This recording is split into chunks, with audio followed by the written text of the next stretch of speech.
Hello and welcome to another HanDrinksSolo wine info video. Today we're talking about Tierhoek's Old Vine Project Grenache Noir 2019, which of course looks exactly like their conventional Grenache Noir 2019. So if you're hunting this particular wine down in a specialist wine store somewhere, make sure you check for that little Old Vine Project seal on the neck of the bottle, because that is pretty much the only way of telling the two wines apart. Of course, price does also play a role. The Old Vine Project Grenache Noir is about 260 Rand a bottle, whereas the conventional Grenache Noir is between 180 and 200. So that is another clue. Now for the map geeks amongst us today, we're down on the very southern end of the African continent. And if you were to drive there from Cape Town, you'd have to head north for about 2.5 hours through Malmesbury and Piekenierskloof and Mauriceberg and all those other Swartland classics.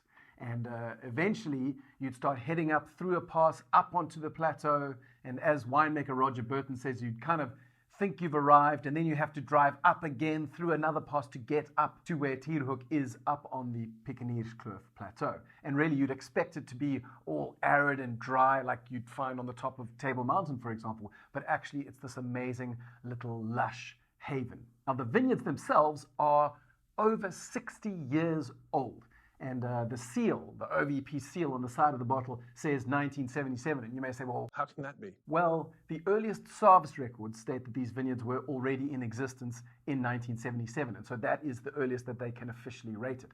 But there are farmers and winemakers who've been working in the region for decades, and they all say with utmost confidence that the vines were planted as early as 1960. So that might explain why there's a discrepancy between the OVP seal on the side of the bottle and what is written on the back label. So in case my description of the area didn't convince you earlier, Piekenierskloof is this really magical little place, a little pocket of vineyards on top of a mountain. And it kind of makes me feel like if Stringfellow Hawk had been into wine, he would have parked Airwolf on the top of the Piekenierskloof. But aside from just being a magical place, Tierhoek also manages to produce some top quality fruit, which is why you've got these really fancy winemakers like Duncan Savage and John Seckham from Thorn and Daughters and Jean Smit from Damascene sourcing wines from the Tierhoek estate. But forget about all those guys. Let's taste what's in the glass. So as I stated earlier, we are dealing with a 100% Grenache Noir, which you might say is what exactly? Well, as a cultivar, Grenache is 11th. It's the 11th most planted red cultivar, which makes it just outside the top 10, behind Malbec of all grapes.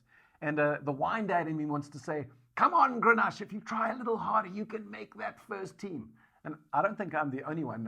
Journalist Tim Atkin, who writes a report that's kind of a big deal, seems to see great promise in Grenache and definitely thinks that as far as he's concerned, it is first team material. Ampelographers will tell you that this grape is from the northern part of Spain, where it rains mainly on the plain, except there it's called Garnacha, and it's not spelt with a CH, it's spelt with an X, which makes it extra badass, kind of like a Limp Biscuit with a Z or corn with a backwards K. So I guess Garnacha is kind of like the new metal rocker of the wine world. Of course, Grenache is also a big deal in the southern Rhone, where it is more commonly called Grenache. Most famously, it fronts the wines of regions like Châteauneuf-du-Pape, where other grapes like Syrah and Carignan and Mourvèdre kind of do shoe-ops in the background to support Grenache itself. But when it comes to Grenache in South Africa, there's a kind of a narrative plot twist, because what happens most of the time is the New World takes elegant old world grapes and turns them into big, fruity, bolshy affairs.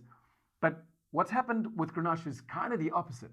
Spain, for example, produces Garnacha that can be super moody and full-bodied, and in the Rhone, you can have some incredibly high alcohol, full-bodied wines made from Grenache. But South Africa has kind of gone with these often light, poppy, tutti-frutti, I'm trying to be a Cinsault type affairs. However, the Tierhoek rendition is a little different. Okay, so first up, when you nose the glass, and yeah, you can use nose as a verb. In fact, as a rule, if you take a noun and turn it into a verb, it makes you sound particularly hardcore. Like people look at you and say, wow, he uses his nose so much that he's turned it into its own verb. Okay, so when you nose the glass, what do you smell?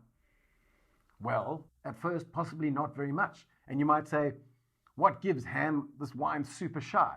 But as is so often the case, you just need to be a little patient, young Padawan, because with old vines, you sometimes have to work a little harder and get your nose a little deeper into the glass. But once you've done that, if the wine is made as it should be, there will be plenty to smell and it'll be well worth a little bit of extra effort. So what I really enjoy about the nose on this particular wine is that you can pick notes from almost all the different categories around the wine wheel. So you have a citrus element which comes across as sort of blood orange, and then you've got toffee, apple, candy notes that come from the kind of confection section of the wheel. Then you also have a red licorice, salty, savory note, and in the herb zone you've got what's almost kind of honey bush tea. And finally, in the mineral zone, a less wordy person might just call it minerality, but there's a sense of crushed gravel, which other people who don't enjoy that might call it dusty, but I find it quite charming. So for me, that sort of complexity is something that is quite sought after in a wine. And then when we sip it, you'll notice almost immediately that it's not the sort of heavy, full-bodied, high-alcohol affair that you might expect from a place like southern France or perhaps northern Spain. It's fairly moderate on the palate, and it has a lovely chewy texture which couches the sweeter fruit notes of perhaps strawberry preserve, maybe some raspberry and cherry sherbet. But while those notes may make it sound like a candy floss wine in a kind of I'm trying to be a Senso kind of way, the texture on the palate and the way that it evolves as it sits in your mouth shows you very quickly that it's far more than simply a poolside quaffer. And if you're all like, man, that hand, he's so full of shit, let it sit in your mouth for a little bit longer and you'll see how the layers begin to unfold. Okay, so that's all we have time for today. If you have any questions about Tierhoek or the Piekenierskloof or Grenache Noir, feel free to drop them in the comment section below. And if you're watching this on YouTube, then subscribe to the channel so that you can stay up to date with the weekly videos that come out on up-and-coming winemakers, exciting new regions, and offbeat cultivars from the South African winelands.